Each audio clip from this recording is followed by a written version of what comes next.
కూడా కడుక్కున్నాను అంతకుముందు షిప్పుల్లో నేను కూడా చెప్పాడు. కానీ ఆ స్థాయి నుంచి ఈ రోజున సంబంధం లేకుండా మరి గరికపాటి గారిని ఉద్దేశించి చాలా నీచమైన వర్డ్స్ కూడా మాట్లాడాడు. ఎవరైనా ఒక మంచి చెప్పాలని చూసిన వాళ్ళకి మరి నీచమైన, అసలు గరికపాటి నరసింహారామమూర్తి లాంటి వాళ్ళని నువ్వు ఏమంటున్నావు? నీకేంటి అది? అదేమంటే ఇప్పుడు ఇంకొక వీడియో రిలీజ్ చేసి మరి నేను నా మాటలు నేను వెనక్కి తీసుకుంటున్నాను, శివాజీ నువ్వు అన్నది ఇదైతే అని చెప్పి మళ్ళీ రకరకాలుగా మాట్లాడు. నువ్వు లైన్ లైట్లో ఉండటానికి, నువ్వు బాగుంటానికి వేరే వాళ్ళ మీద బతుకుతావా పరాన్న జీవిగా అని చెప్పి నాన్ వెజ్ అనే అతన్ని మరి ట్రోల్ చేస్తున్న పరిస్థితి. అతను బ్యాన్ చేయాలన్న ఇవి కూడా ఊపందుకుంటున్నాయి, బ్యాన్ చేయాలని కూడా. అసలు నాన్ వెజ్ ఎవరు? అసలు ఇతను ఈ రకంగా మాట్లాడడానికి పరిస్థితి. ఎవరైనా కూడా అంటే వచ్చి హిందూ దేవుళ్ళ మీద, హిందూ దేవతల మీద ఈ రకంగా నోరు పారేసుకుంటా గల కారణం ఏంటి? సంబంధం ఉన్నా లేకపోయినా ఎప్పుడు కూడా హిందూ దేవుళ్ళే ఎందుకు టార్గెట్ అవుతున్నారు? ఇదే అంశం గురించి చర్చ కొనసాగిద్దాం.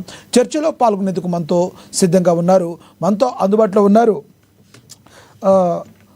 నరోత్తమ్ త్రిపురనేని గారు, సోషల్ క్రిటిక్ మనతో అందుబాటులో ఉన్నారు. అదేవిధంగా విహెచ్పి నేత యాదగిరిరావు గారు కూడా మనతో జాయిన్ అవుతారు. ఇక రాజకీయ విశ్లేషకులు న్యాయవాది బండారు రామ్మోహన్ గారు కూడా మనతో జాయిన్ అయ్యారు. ఇక సీనియర్ జర్నలిస్ట్ అక్షర్ సచిన్ గారు ఫోన్ ద్వారా జాయిన్ అవుతారు. ముందుగా మనం నరోత్తమ్ త్రిపురనేని గారు సోషల్ క్రిటిక్ ఉన్నారు, ఆయనతో మాట్లాడదాం. నరోత్తమ్ గారు నమస్తే సార్. నమస్కారం. నరోత్తమ్ గారు, ఇప్పుడు జరిగిన సిచ్యువేషన్స్ వారం రోజులుగా ఎట్లా ఉన్నాయో తెలుసు. మరి గత రోజున నిన్నటి రోజున మరి ఈ నాన్వేషణ అనే అన్వేష్ యూట్యూబర్ చేసిన వ్యాఖ్యల్ని ఏ రకంగా చూడాలంటారు?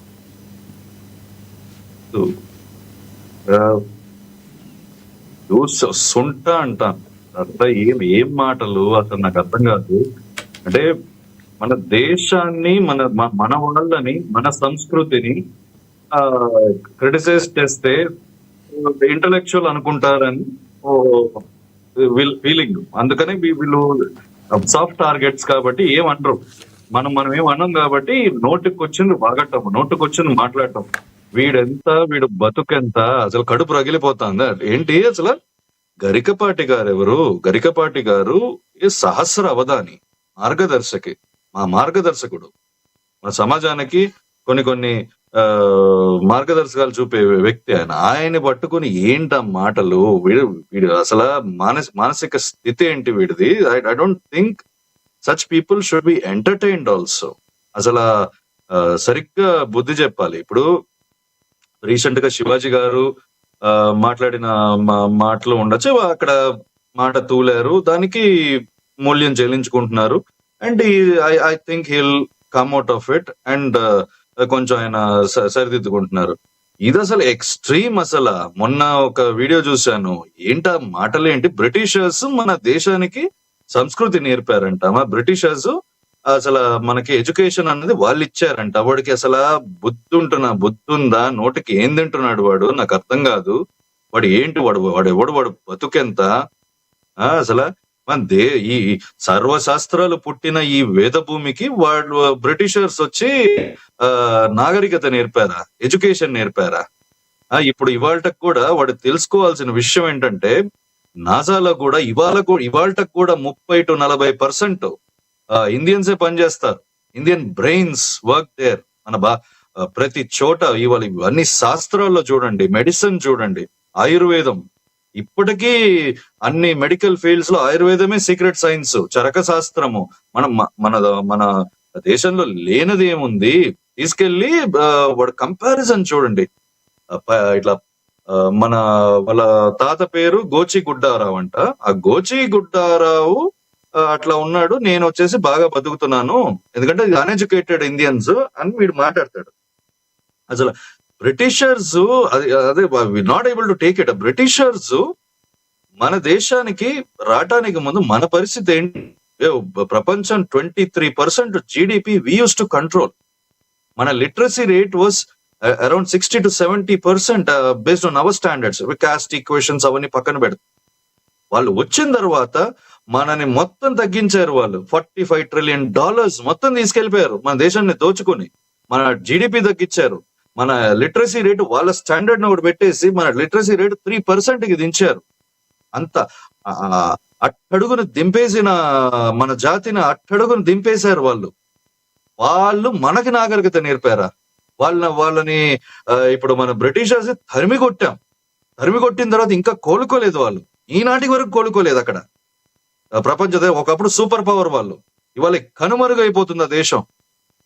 అటువంటి దేశం వచ్చేసి మనకి నాగరికత నేర్పుతుందని వీడు అంటాడు. ఒక అబ్యూజింగ్ వర్డ్ కూడా మాట్లాడారు ఆయన. గరికపాటి గారి వృషణాళాలు కట్ చేయాలని కూడా మాట్లాడిన మాటను మనం చాలా దౌర్భాగ్యంగా విన్నాం. అది అసలు ఇంత దారుణంగా మాట్లాడతాను ఎలా చూడాలి? వాడు అసలు జీవించడానికి కూడా అర్హత లేని వాడు. అది దౌర్భాగ్యుడు. ఆ నోటికి ఎంత మాట వస్తే అంత మాట అనేయటం. అసలు ఏంటది నాకు అర్థం కావట్లేదు.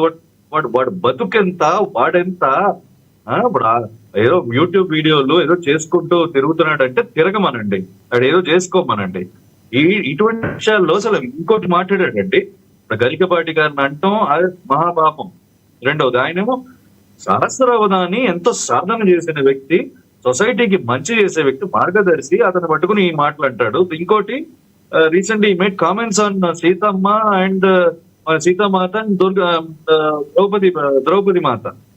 పాంచాలిని, సీతామాతని మన ఇండియన్ సొసైటీ నోట్లో కూడా రావట్లేదు. అంటే ఇంకొకటి అతను మళ్ళీ ఇంకొక వీడియో అయితే రిలీజ్ చేశాడు. నేను మాట్లాడిన మాటను వక్రీకరించారని కూడా ఇంకొక వీడియో రిలీజ్ చేశాడు. అతను ఏమంటాడంటే, సీతమ్మని ఆ రోజుల్లో ఎవరైతే రావణాసుడు ఎత్తుకెళ్ళిపోయాడో అతను చనిపోయాడు, అతను పోయాడు, నాశనం అయిపోయాడు. మరి ద్రౌపదిని ఎవరైతే కౌరవులు ఎవరైతే ఇది చేశారో వాళ్ళు నాశనం అయిపోయారు. కానీ ఇప్పుడున్న వాళ్ళు ఎందుకు నాశనం కాటలేదు అని అడిగాడు. నేను ఎక్కడ వ్యంగ్యంగా మాట్లాడానని అంటాడు. అసలు సంబంధం లేకుండా ఎందుకు మాట్లాడాలి, ఎందుకు అక్కడ అతను మాట్లాడిన దానిలో పాజ్ ఇవ్వాలని సోషల్ మీడియాలో చాలా ప్రశ్నల వర్షం కురిపిస్తున్నారు. అతన్ని బ్యాన్ చేయాలంటున్నారు. అసలు ఇంటెన్షన్ అతనిది ఏంటంటే మీరు ఏమంటారు? మీరు ఆ వీడియో చూసారా? రెండు ఇంటెన్షన్స్ అండి నేను చూశాను.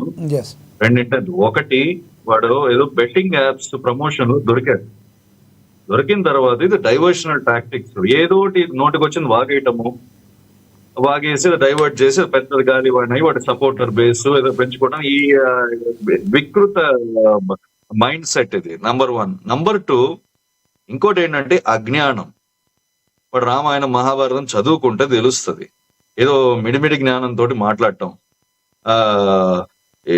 అసలు రామాయణం ఏంటి, అసలు చరిత్ర, మన ఇతిహాసం ఏంటి, మన ఇతిహాసాల్లో ఉన్న లోతులు ఏంటి, దానికి సొసైటీకి ఇచ్చే సందేశాలు ఏంటి, వాడు ఏం తెలుసు? వాడు నోటికి వచ్చింది వాగటాలు.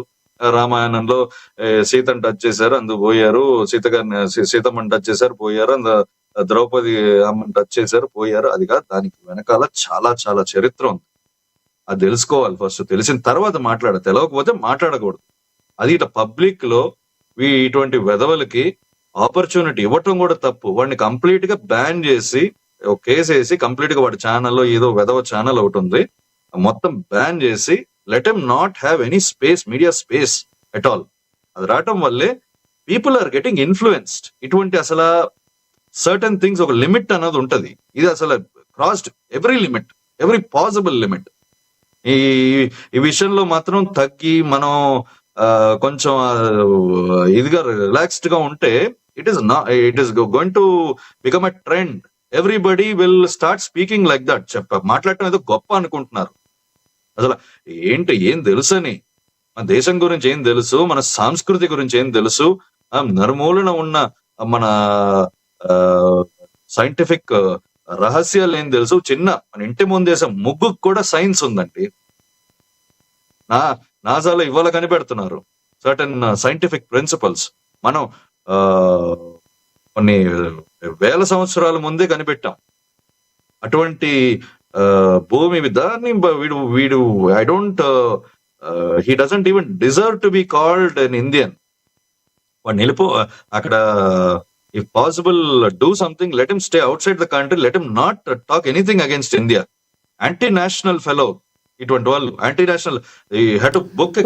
అసలు నరోత్తమ్ గారు ఒక సామాన్యంగా నార్మల్ గా మాట్లాడి శివాజీ మాట్లాడిన విషయం, తను మాట్లాడిన నా యొక్క ఇంటెన్షన్ అది కాదు, కానీ నా వలన తప్పు జరిగింది, మేము క్షమాపణలు కోరుతున్నాను, ఆయన క్షమాపణలు కోరారు, అక్కడితో ఇది ఫుల్ స్టాప్ పడిపోవాలి.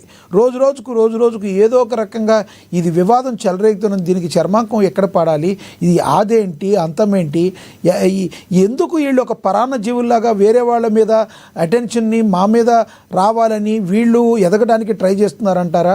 అసలు ఏం జరుగుతుందంటారు? అసలు ఎందుకు చౌకబారు విమర్శలు ఎందుకు వస్తున్నాయి? లోకంలో బోల్డంత పనుంది, ఎవరు ఎక్కడ ఖాళీ లేని పరిస్థితి, కానీ దౌర్భాగ్యమైన పరిస్థితుల గురించి మనం డిబేట్లు చేయాలన్నా దీనమైన స్థితికి మనం చేరుకుంటున్న గల ప్రధాన కారణం ఏంటంటారు? అదే ఇది విషయం దౌర్భాగ్యమైన విషయం అయినా కూడా ఇది చాలా సోషల్లీ సెన్సిటివ్ సబ్జెక్ట్. అందుకనే మనం ఫుల్ స్టాప్ పెట్టడానికి దీర్ఘంగా విశ్లేషించాలి. విషయం ఏంటంటే ఇది ఒక actor Shivaji and actress Anasuya and ఈ వెధవ అన్వేష్ వీళ్ళకి సంబంధించిన కాదు.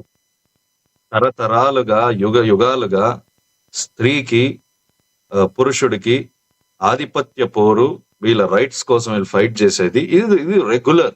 మన డీప్ గా చూసారంటే మన చరిత్ర, మన ఇతిహాసాలు అన్నిట్లోనూ ఇది కనపడుతుంది డీప్ గా. ఇదేదో పోర్ అని కాదు, it's a friction between two life forces that maintains life అన్నది మెయింటైన్ అవుతుంది. అది మనుగడ, ఒక నిమిషం ఉండండి, మనుగడ అన్నది సాగుతుంది. అది దానికోసం ఇట్స్ అ డీపర్ ట్రూత్.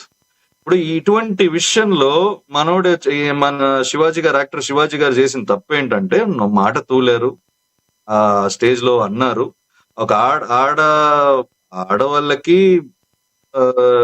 చెప్పడానికి ఓకే. ఇప్పుడు గరికపాటి గారు కూడా చెప్పారు, హీ సెడ్ సరిగ్గా వస్త్రాధారణ చేసుకోవాలి. అది వస్త్రాధారణ సరిగ్గా అన్నదానికి డెఫినిషన్ ఏంటి అన్నది. అండ్ మోర్ ఓవర్ అది that's not the platform to say something. And ఇంకో ఎక్స్టెంట్ వెళ్ళిపోయి ఆయన ఏమన్నారంటే ప్రవోక్ అయిపోతున్నారు జనాలు, ప్రవోక్ అయిపోవటం వల్ల వీళ్ళు వస్త్రధారణ మార్చుకోవాలి, సరిగ్గా వేసుకోవాలి.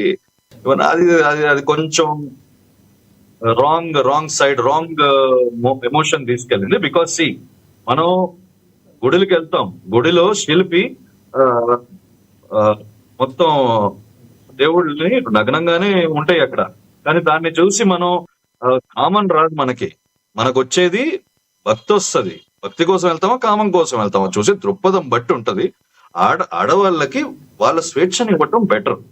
వాళ్ళు దే కెన్ డిసైడ్, వాళ్ళకి తెలుసు, వాళ్ళ బౌండరీస్ వాళ్ళకి తెలుసు. మన ఇంట్లో మన అమ్మలకి తెలుసు, మన చెల్లెళ్ళకి, మన ఇళ్ళకి అందరికీ తెలుసు. They know their boundaries. ఇది పబ్లిక్ ప్లాట్ఫామ్ లో పెట్టి జనరలైజ్ స్వీపింగ్ స్టేట్మెంట్ గా వీళ్ళు వచ్చేసి మీరు అట్లా చేయటం వల్ల వీళ్ళు ప్రవోక్ అవుతున్నారు అంటే తప్పు. ప్రవోక్ అయ్యే వాళ్ళు మక్కలు ఎరగదన్నారు. రైట్ నరోత్తమ్ గారు, ఎస్ మళ్ళీ మాట్లాడతా సార్, మీరు అందుబాటులో ఉండండి. మనతోటి రాజకీయ విశ్లేషకులు న్యాయవాది బండారు రామ్మోహన్ గారు ఉన్నారు, ఆయనతో మాట్లాడదాం. రామ్మోహన్ గారు నమస్తే అండి. కృష్ణ గారు నమస్తే. మీకు సార్, జరుగుతున్న పరిణామాలు మీకు తెలుసు, ఎలా చూడాలంటారు? నాకైతే ఈ డిబేట్ లో పాల్గొనడం ఇష్టం లేకుంటే చెడును మాట్లాడవద్దు, చెడు వినొద్దు, చెడు చూడొద్దు, చెడు ఆలోచించొద్దు అంటున్నాను. నేను మర్యాదతో నేర్పించాను. చెడు చెప్పాలంటే ఈ చెడగొట్టుంది మన ఛానల్ మీరే కాదు, నేను దాదాపు 18 చూస్తున్నాను. సంబరానికి ప్రముఖమైన ఛానల్ కూడా ఆ వ్యక్తి గురించి, ఆ వ్యక్తి పేరు కూడా నాకు ఇష్టం లేదు. కనుక ఆ వ్యక్తి గురించి రామ్మోహన్ గారు ఇందాక నరోత్తమ్ గారు చెప్పినట్టు ఒక చెడుని మనం చూసిన తర్వాత దాన్ని చెడు అని మనం చెప్పాల్సిన బాధ్యత కూడా మన మీద ఉంది. కాబట్టి అందులో ఈ అన్వేషణ అతను లక్షలాది మంది ఫాలోవర్స్ కలిగి ఉన్నాడు. తను మాట్లాడిన మాటలు ఎంతవరకు తప్పు అనేది మీలాంటి పెద్దలు చెప్పాలి. మనలాంటి సోషల్ మీడియా కానీ, మెయిన్ స్ట్రీమ్ మీడియా కానీ, మన మీడియా కానీ చెప్పాల్సిన బాధ్యత మన మీద ఉంది. కాబట్టి ఈరోజు నీకు తీసుకోవడం జరిగింది. కాబట్టి ఈరోజు మనం దీని మీద డిబేట్ చేయడం జరుగుతుంది. తీసుకోకండి. నేను ఏమంటే మన మెయిన్ ఛానల్స్ అనేది కూడా ఇది ప్రచారం చేయడం వల్ల ఇంకా వాడి గురించి ఎక్కువ ప్రచారం చేస్తున్నాం మనమే అంటారు. నేను సోషల్ మీడియాలో తక్కువ చూస్తా. అట్లానే నేను రోజుకు 10 వీడియోలు చేస్తుంటాను యూట్యూబ్. కానీ నేను ఒక 1000 వీడియోలు చేస్తే రాని దాన్ని ఒక చిన్న, అంటే మనుషులు ఎట్లా ఉంటారంటే తప్పు చేస్తే దాన్ని పట్టించే కాలం ఉన్నాయి. దోపిడీకి అనే మాటకు అర్థం ఏమిటో వీడియో చేశాను లక్ష్మణ. దానికి నేను ఇప్పటిదాకా చేసిన రాజకీయ విశ్లేషణలు సామాజిక అన్ని పోయినాయి, అంతకంటే ఎక్కువ దానికి వచ్చింది. ఎందుకు వచ్చినాయి? చూసేవాడికి అట్లా ఉన్నది కదా పరిస్థితి అంటున్నాడు. అది తెలుసుకుందాం అనే కోరిక. ఇప్పుడు మీరు గతంలో రాజుల కుటుంబాల్లో ఉత్తరానికి వెళ్ళొద్దు రాజకుమారుడు చెప్తే వాడు ఉత్తరానికి వెళ్ళేవాడట. అట్లాగే ఏది వద్దంటో అది ఎక్కువ చేస్తారంటున్నాను. అందుకని మనం ఏం చేయాలంటే దీన్ని సబ్సైడ్ చేయాలంటే పెద్దగా దీన్ని వాడి గురించో వాడి గురించో చేయొద్దు అంటున్నాడు. ఇప్పటికే చూడండి, నేను చూశాను వాడి ఫాలోవర్స్ 60,000 మంది నిన్నటికి మొన్నటికి తక్కువ అయ్యారంటున్నాను. ఎందుకు అవుతారు? చూసేవాడు డిమాండ్ సప్లై అండి. డిమాండ్ సప్లైని బట్టి మనం కూడా అదే పద్ధతిలో పోదామా, లేకుంటే వాడిని సంస్కరిద్దామా, సమాజాన్ని సంస్కరిద్దామా అంటే ఇటు మారాలి. డిమాండ్ మారితే సప్లై మారుతుంది అంటున్నాను. ఏ విషయాలు మనం చెప్పదలుచుకున్నాం, సమాజంలో చాలా సమస్యలు సమాజంలో చాలా ఉన్నాయి. వాటిని విడిచిపెట్టి చర్చ